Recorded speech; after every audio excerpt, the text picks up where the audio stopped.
So today I am going to paint with some bright purple, some tulip type flowers. So it's totally up to you what you want to actually consider these, but I think they look kind of like tulips. So they're kind of a U shape. I'm going to do them in varying directions, or you can make them go in all directions. But they're pretty simple. They're just, you need to go slowly and kind of use the tip of your brush. And rotate your paper if it helps you not to stick your hand in a wet flower. They'll look more tulip-y if you add stems, so we will do that. So if you're painting these and you want to add stems, just keep in mind where those stems would go. And by that, I just mean if you know you want to do a little line or stem coming down from them, leave a little bit of spacing there. And I've done this a lot, so I kind of can envision what that composition would look like. If you are only able to add stems to some of them, if you have stuff in the way, that's totally fine too. So maybe just not as dense as your past ones. So instead of adding a center to these, you're still going to add something to it as a second step. It's just this time going to be a stem.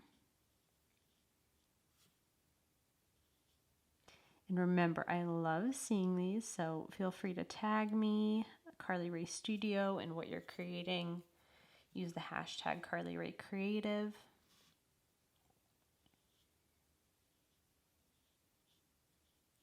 And please have fun practicing this. I just love seeing people paint, so that is all I want, is for you to pull out your brushes and make a little time. I just love about watercolors that this does not take a huge setup, time commitment, investment of money. It's just a really quick, fun way to play around with your creativity. Cool, so I'm gonna go ahead and let those dry, and then we'll add some stems. We wanna wait till they're dry so that they don't get pretty messy looking. So give it a couple minutes, and then you can go ahead and watch me do these stems here. Okay, so the last step on these is to add the stems. I have some green. If your green is a little too bright, you can always add some red to dull it down. Red added to green will kind of make it a more dull color. So just kind of doing a simple curved or straight line. You can add some leaves like that as well, or you can just have some be the stems.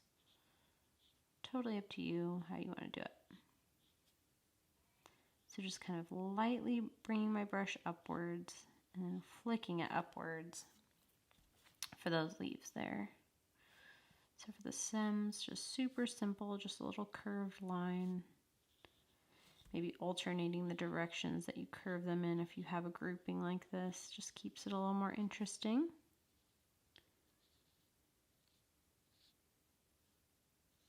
But there you have it. You again just want to make sure that your flowers are dry before you do that. And there you have your kind of tulip shaped flowers. So have fun with those, and then we'll be back with a new type of flower tomorrow.